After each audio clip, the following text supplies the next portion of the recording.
Happy Thursday, right here in Mass listeners. Joining us today is Don Wilson, founder of Prospecting Intelligence LLC. Don's passion is about helping people embrace uncomfortable change to create better, active prospecting habits that produce new opportunities. In 2020, Don released his first book titled What's Your Wooby? Simple Strategies to Your Uncomfortable Path to New Opportunities, the subject of which was accepted as an idea worth spreading, landing him as a speaker for TEDx Bryant University. Don, welcome to the show. How are you? How great year to release a book, right? 2020. Yeah, exactly. And what I want to share with our listeners actually is Don has a very extensive career and things that he's done throughout his lifetime that was not mentioned in this brief bio. So I'd love if you could share just kind of like an overview of everything you've done throughout your time and kind of how that led you to where you are today. Well, first and foremost, I do want to extend a sincere message of thanks for everything that you do with your show. I think it's fantastic, Ashley, and I'm really grateful for the chance. When you say someone has an extensive career, that's just like another way of saying, "Wow, you're old. You've been around for a long time." Um, it's true. So if I were to share a little bit about my little background story. So prior to my full-time professional career, I was a full-time musician. So, I was the dude in the corner of the bars and restaurants and at colleges, you know, playing with his, acoustic guitar all night, playing American Pie, Brown Eyed Girl, all those songs. And that's how I basically paid for college and my master's degree back then. And eventually I realized I was a pop singer in a grunge world, and it was time to get a job. And I got hired by this company right here. I actually still have the bag, Champion Mortgage Company, down in Jersey, that was expanding into New England. And it's a cool thing because that company, the first impression was they would say things like, leads, contacts, referrals. These are human beings, by the way, and it's your job to create that emotional link to another human being. That's how you build a relationship and how these people turn into your fans and ultimately your sales force. And it was a very sincere way of business building. And that was my first impression, which I was a very lucky person for having that first impression. Um, and the little crew of us that got hired back in the 90s, God, when I was 27, and now I'm 53, so it's half my life ago, we're still together, which is a really cool thing, I believe, anyway, when you work with people who are like your brothers and sisters. We started, actually, my friend David started a mortgage company, and a few of us came along for the ride back in 2005. And here we are, 18 years later, still together and still going. And along the way, I started a couple of other businesses as well. But yeah, it's hard to believe sometimes that I've been in business for that long. Yeah. Should I retire? Is it time? Hey, if you love what you do, maybe not. Well, I do love what I do, and I think that's something so precious, isn't it? Mhm. And Yeah. and some of the presentations I've been delivering lately on like goal setting because it's that time of year. Hmm. Um, and I look back on some of the things I was doing. Even when I went to Bryant University to play golf, I had the dream of playing golf, of being a PGA pro someday. But I think it was Denzel Washington. He's like, dreams without goals are just dreams, and then I added Hmm. to it like, okay, goals without habits are also just dreams. And back then I didn't quite make it because my habits didn't support the goal and the dream of being a PGA pro. So I was already learning things back then. And even with my music days, like I had to walk into a bar, Ashley, do you even know what a cassette tape is? I do. It's like you're so young, and it's like you had to walk in with a cassette tape and a picture and my list and go, here's why I feel I should be playing here. And I didn't realize I was sharing my value proposition, why me versus everyone else. So I was kind of like learning that stuff in life as it went. And then along the way, I just, I ran into amazing mentors that I really truly learned and developed my skill set from, to ultimately start my own little practice on the side with the book when the book came out, and doing, sales education, motivational speaking type stuff. So Yeah. yeah, it's been a cool ride for sure. Yeah. So just learning about the value of sales and how to do it properly throughout your entire career, like what was that? Would you say that there was almost like a moment that kind of gave you that aha moment? You're like, I need to turn this into a business and teach other business owners how to do this as well? Or was it kind of more like a gradual interest into opening up prospecting intelligence? Well, I'll tell you exactly what happened. I have three children. Um, my oldest is now actually out in LA. She was known as the singing babysitter who landed on American Idol. If you want to Google that, babysitter Oh, sings the symphony. awesome. Um, my middle child is now a freshman in college playing soccer. And my son in 2009 was born with a congenital heart defect. So that was the moment where all of those years prior, I was a straight commission, full time, all referral based mortgage professional. You are a sales professional, but I was in the mortgage industry. And it was that point in my life where I'm like, can I still do this the way I was doing it? With the habits that I created and worked so hard to create around referral building. And I really didn't think I could.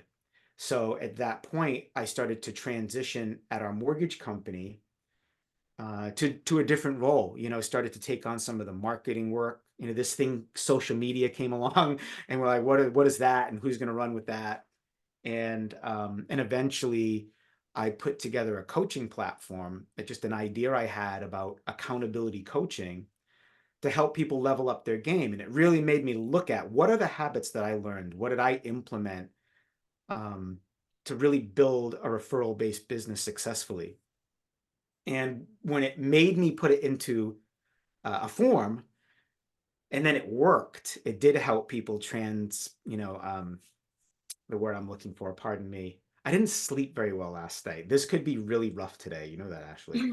um, to let their career evolve and to get to a different level. Um, Once I had it into a format, then I knew I was onto something.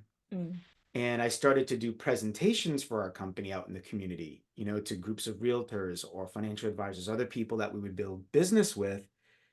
And it was really a true abundance mentality. Like we're going to teach you the things that we do to get better at spending our time every day and as to how we build our referral business. And we figured that would come back to us. And it did. So after that worked for a while, I eventually, made the proposal to the company president, like, hey, would you be adverse to me maybe starting my own brand on the side, putting this stuff together, so it was available to people even outside of our industry. And because he's been such a mentor for 25 years and he's really like a brother after all these years, he's like, that's your thing. yeah. I took my entertainment, which I used to really love doing, that career and my sales career, and put them together into one. And the end of this story was when I finally got out of New England for the first time, and I did a presentation out in Kansas at a realtor event, and I brought this guy with me.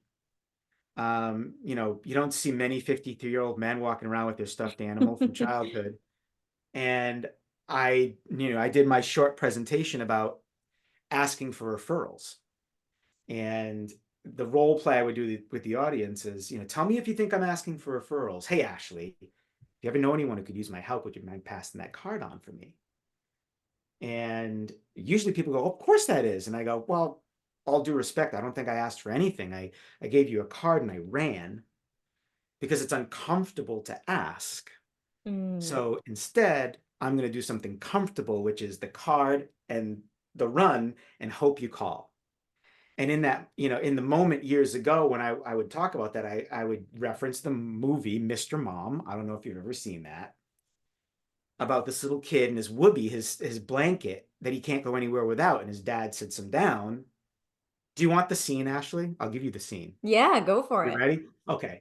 So it's Michael Keaton, and he sits the little boy down, because he loses his job. So that's how he becomes Mr. Mom. Remember, it was the 80s. It's an older movie. And he sits little Kenny down because Kenny can't go anywhere without his whoopee. And he goes, hey, Ken, you and dad have to have a man-to-man talk here about your whoopee. Your whoopie's looking bad, buddy. And he goes, I know you little guys, you walk around with your whoopies and all, and they're great. They are, but pretty soon the whoopie's not enough. You're out on the streets, you're trying to score an electric blanket or maybe even a quilt. And then he goes, sooner or later you're strung out on bedspreads, Kenny. That's serious. And it's this cutest little dad father son scene. But that's why I started to bring mine. I'm like, that's what he stands for. Those things we know we need to do to change, to improve, but we keep doing what's comfortable, like our whoobies, Mhm. when we're little kids. And I just started to examine how many examples in my life, or even in professional sports or music, where your ability to get uncomfortable to change something about yourself to improve is directly linked to success. Yeah. And so that one concept, when I did that out in Kansas, the speaker, who was a national speaker, said, I like that whoopee thing. He goes, you ever think of writing a book? And I'm like, I don't even know if I don't even like to read. Should I be Yeah. writing anything? And and yeah, on the plane ride home, I started to map out chapters, and it was unfortunate that it took till 2020 for it to come out in a year where the last thing people were thinking about at that point in that year was a book. Yeah. But it all came together well. So that's Yeah. the story. Oh, I love it. And I love that you mentioned the part about people not directly asking because it's uncomfortable for them. And that's like, ironically, one of the things I wanted to bring up during our conversation was that sales is so uncomfortable for people, and that's Mhm. why they struggle with it. And so, what are some like principles or tips or any directions you give to people if they feel that level of uncomfort and just getting past it? Because, like you mentioned, there's a direct correlation with people not acting because they feel uncomfortable and then not having any success because of that. Sure. So one of the slides in my presentation to cover this very topic is from a show called Game of Thrones. So I don't know if you happen to watch that series. Um, I did. And there's a character on the show called Tyrion Lannister, and he's played by um, Peter Dinklage. So he's a small person, okay, the smallest person on the show, but the biggest personality by far. And in the very first episode, he meets the protagonist from the show, Jon Snow, and he says to him this. He says, never forget what you are, and the rest of the world will not. Wear it like armor; it can never be used to hurt you. That was the best imitation I could do of him. And it hit me, and I'm like, that's us. That's the sales professional. It doesn't matter what you do, mortgages, financial planning, selling a physical product. We don't want to sound salesy. We don't Mm, want to do things like ask for referrals, which is your job, because it's a reflection of being salesy. And when you Google it, it is an actual word now. It doesn't sound like it, but it is. And when I think of that quote, never forget what you are, I think what we forget is what we're selling. mm, And what we're selling is ourselves. yeah. Why should, Ashley choose me versus everyone else that does exactly what I do? And your ability to articulate that. I've trained a lot of realtors in my career, and I'd be in front of a group of 100 of them. And, like, for example, in the state of Rhode Island, there's 8,000 of them that are licensed. So when you do the math, it's like 9 per square mile. That's Oh like my crazy, right? gosh. So it's like, if you can't answer why me versus everyone else that does this, that's a problem. Mhm. So when you think of that value proposition, just like walking into the bar with a cassette tape, your ability to think that through and what truly makes you unique, special, capable, and being able to bring that down to maybe 2 or 3 words or a phrase or two. It's not, hey, here's the top 10 reasons why I'm awesome. No one wants to hear that, right? Right. And I don't have 10.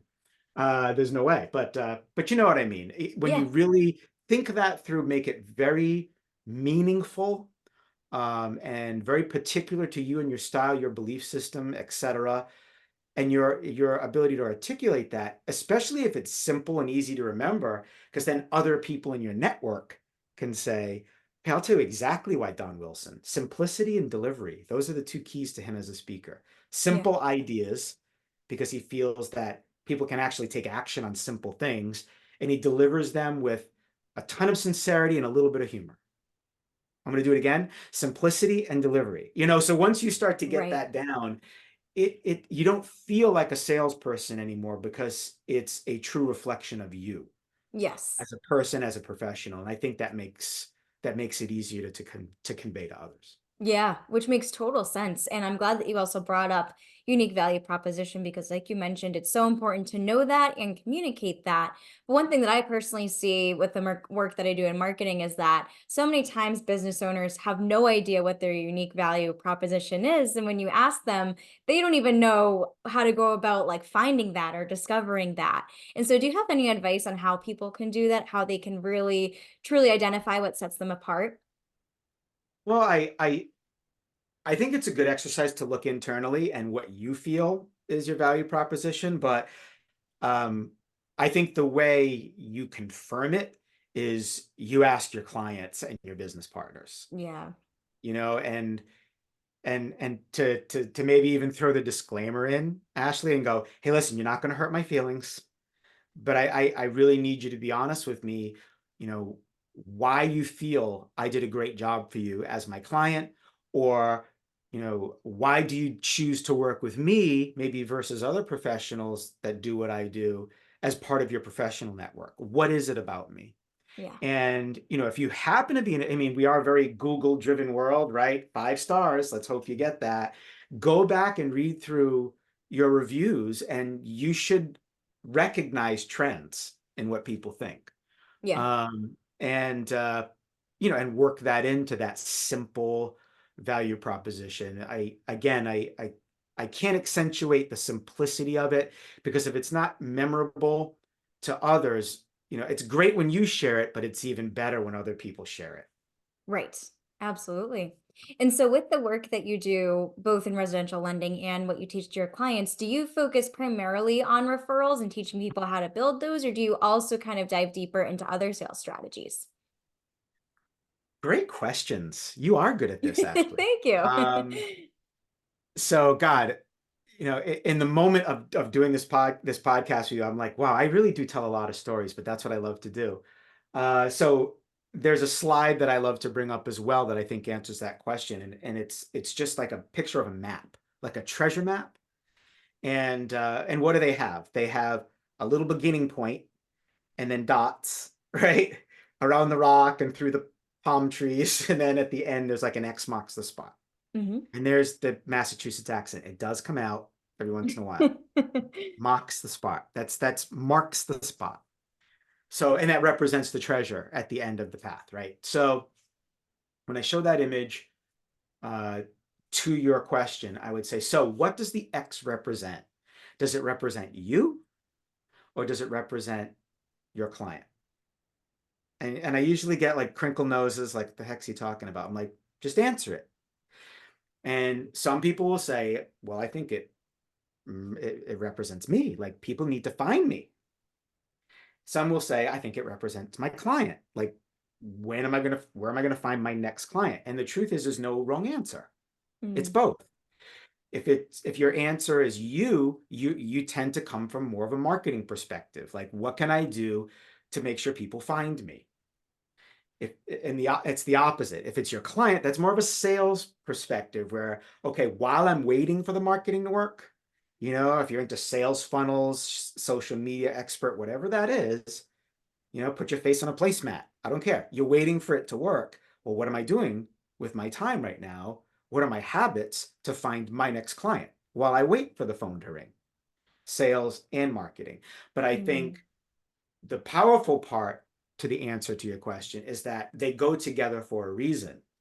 I'm amazed at how, someone will spend a bunch of time, using Canva and getting the perfect post, and then posting it, getting all this great action, but then they stop. Versus, well, let's go into the people who like, commented, share, we're so kind, reach out to them and say, hey, for what it's worth, it takes me a lot of time to put this stuff together, and I really appreciate it when people respond. How are you? Conversation, right? Yeah. And conversation leads to business building. Um, People will send an e-blast out. Okay. I wrote this brilliant e-blast. I found this cool image, stuck it right in the middle, sent it to my whole database. Done. No, not done. That's marketing. Go back in to that CRM a couple days later. A lot of them allow you to click and see who opened it and who maybe clicked through to your links. Call them, say, wow, Yeah. for what it's worth, it takes me a long time to put emails together. And when someone actually reads it and doesn't just delete it, that means a lot to me. How are you? How have you been? Conversation, referral building. Yeah. So the map is a real, you're really getting used to how my brain works. It's a mess up there. But no, I again, just like this is a simple idea, or the Dinklage image, or the map.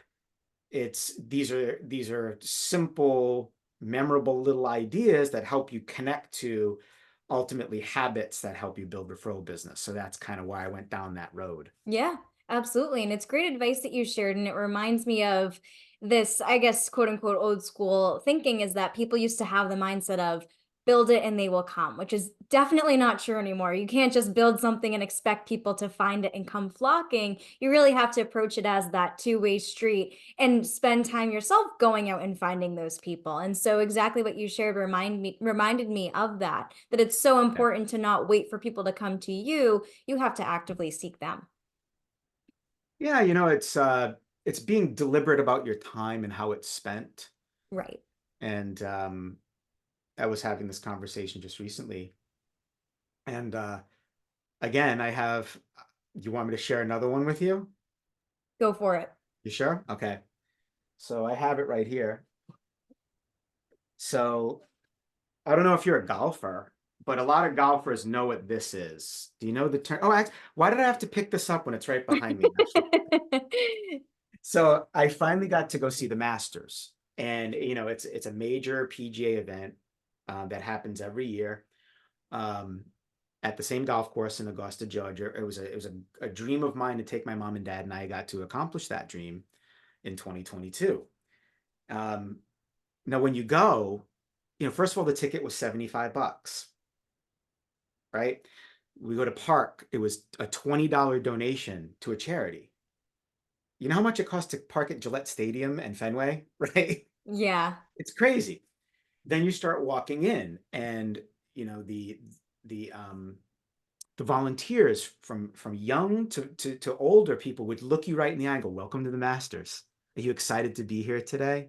You know, and then you go in and you can't find a brown piece of grass. It's just beautiful. And then if you buy one of these chairs, which are the only chairs allowed in there, if you put it down somewhere, no one will touch it. Nobody. You can leave your wallet on it.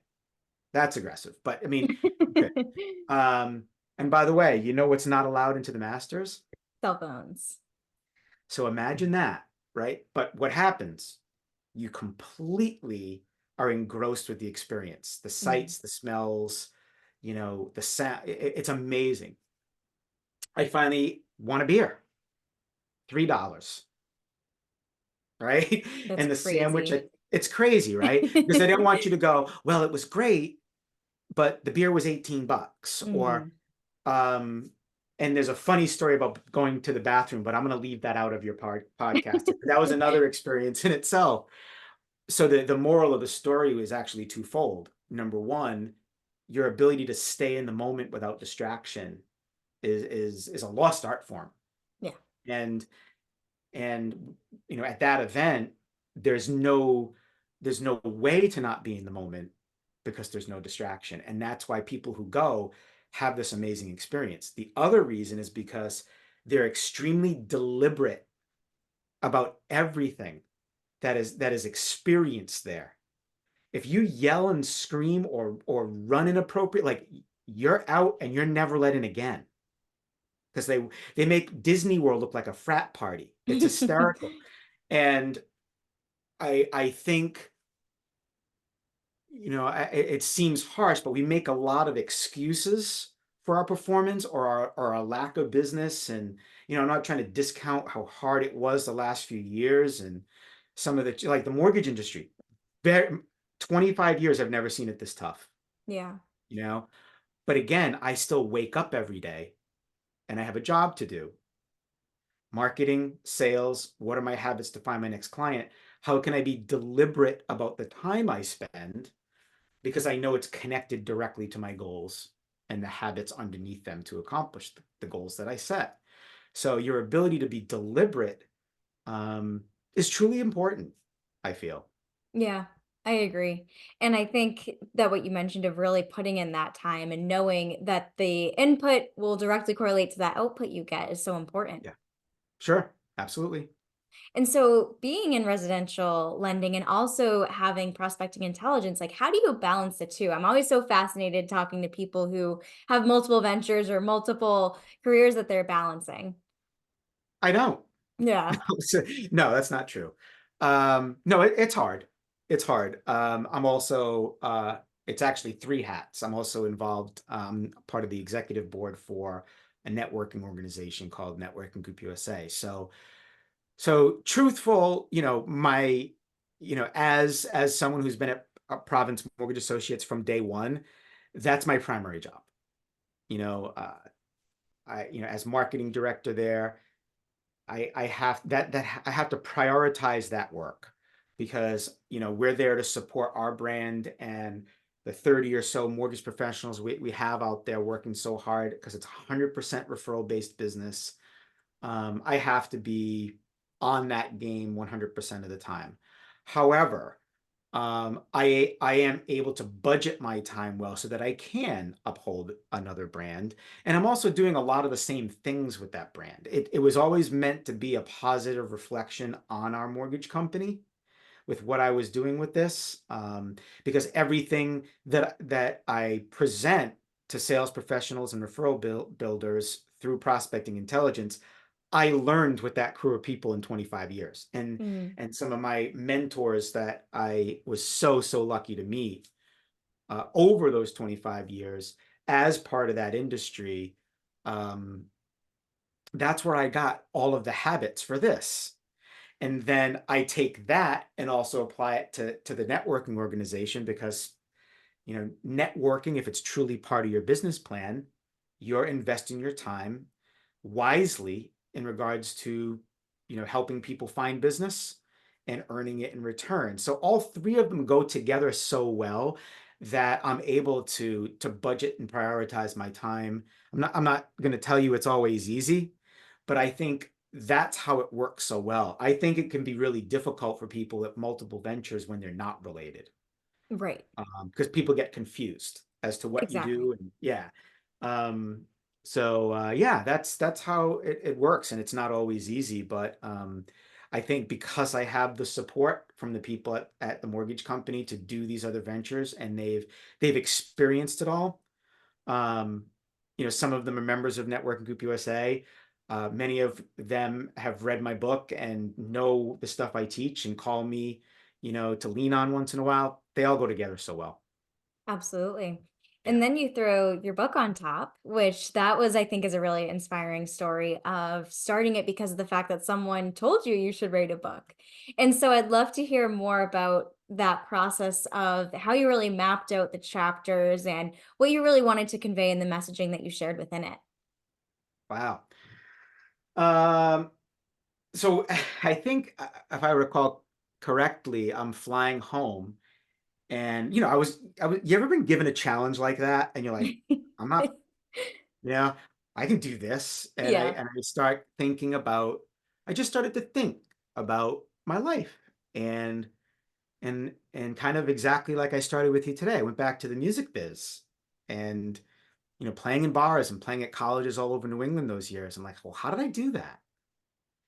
I started to examine how I did that. And then it's so funny that I still have this bag from training at Champion Mortgage. I'm like, it's a good bag, but it became a great prop yeah, to tell that story and then to fit all the stuff in it. But then I started to say, well, Champion Mortgage is a great chapter because of what I learned from those people and the first mentors that I had. And I think as I just examined my life and um, each phase of my professional career, that kind of lent itself to the chapters. And then I would just put the stories in there, the success stories and the failure stories. I've got some good mistakes in there. Like the time I was upset with a couple of people in this big sales center of 60 people as one of the managers. And instead of having the difficult conversation, which is a lesson in accountability, I would run from it because I was afraid. And then so I sat down instead and emailed the other five managers in the room. Like we were all along the side and everyone was out here complaining about them. And then I sent it to the whole place instead by mistake. Oh, That's right. yeah. I mean, and immediately my friend started laughing from across the whole place because he knew I did it by mistake. And I go running into his office. I go, "What am I going to do?" He's, "I don't know. That's your problem." He's like, "No, you go to those five people and you apologize for conveying that to everyone using some not so nice words in the email and say, but I'm not going to apologize for what I said because I actually meant it. Hmm. I just should have probably grabbed you one-on-one or got you together as a group and had this conversation." So Yeah. I'm thinking of these stories going, that's pretty fun to share that. Um, and then when it really came down to it, Ashley, where I had to put together, well, if you're going to talk about, well, you have to embrace change to succeed. You gotta figure out what your whoopee is. And I'm like, well, if I don't give them a way to figure it out, that's a pretty lame book. So I went to three of my mentors, one of them being Dave, the president of our mortgage company. Um, one of them, this woman by the name of Karen Benz, who's one of my heroes that I've met in my career, and another friend who's a professional counselor by the name of Greg Carpenter. We They helped me. I had an idea, but then they helped me crystallize the formula, and then it felt like a progression. You Yeah. know, uh, Awareness, acceptance of the things I'm good at, not so good at, action, which I wrote the one on about goal setting. That's one of that was really the one I wanted to write, and then being accountable for keeping it going, and then it felt right. So it was a wonderful way. I'll tell you, writing a book's hard. Recording music in the studio in my days is a lot easier than writing a book. Um, it's mostly the self-publishing. It gets difficult. I thought it was anyway, because every time I get a new version of the book, I'd find another 25 mistakes. I'd fix them, send it in, find another 25.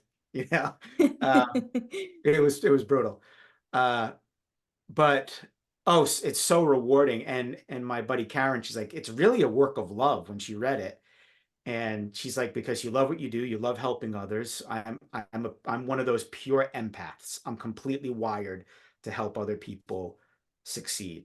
I love to soak up negativity, give ideas, make you laugh once and say, now you're gonna go do this now? You need me to hold you accountable to it. Um, but it was a way to also complement these amazing people over the course of my career that if I didn't have them, there's no way I'd be on with Ashley today. No way. Yeah, No. I love that. And So what would you say is next for you with everything that you've done and everything you've been working on? What would you say is next in your steps with prospecting intelligence or even in your residential lending career?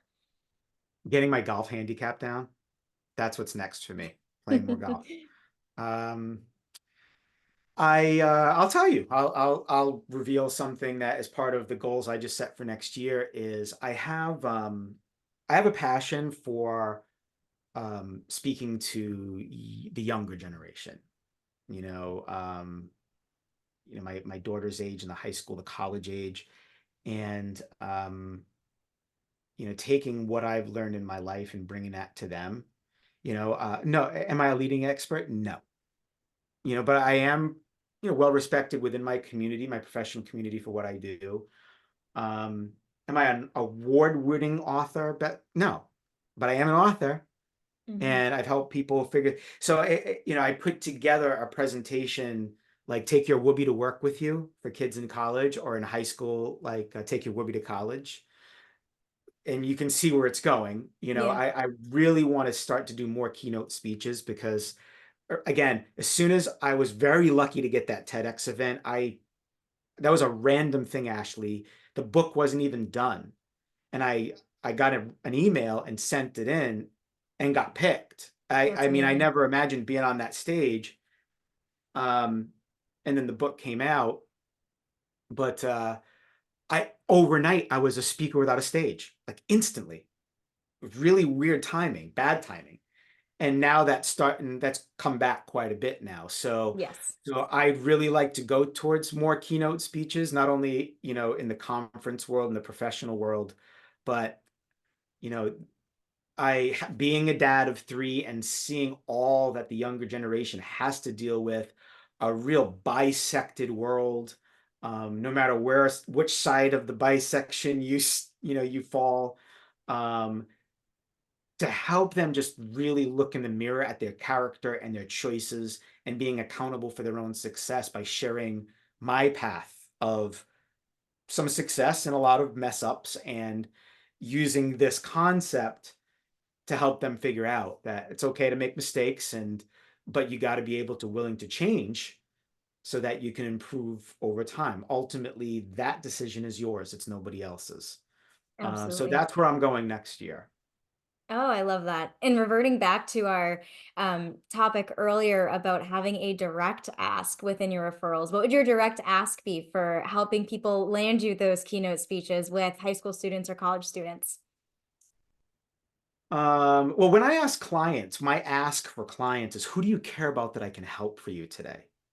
And, that doesn't quite answer your question, but that ask is something I had to learn myself and had to work on for quite a while before I got very comfortable with it. And it even started with my mindset of, well, if I'm a mortgage guy and I don't ask Ashley for a referral, and then one of her family members goes and the mortgage person ruins their life, that's my fault because I didn't ask. And if I don't ask now, I mean, I never do. So Mm, instead of the if you know of someone, get rid of the word if forever and change it to who. Who do you care about that I can help for you today? So I think the answer to your question for those keynotes is what organizations are you connected to, where you feel they could use a keynote speaker like me, that that loves to entertain, loves to be very sincere about myself, my ups and downs of my career and my life, to help people find new ways to change and improve.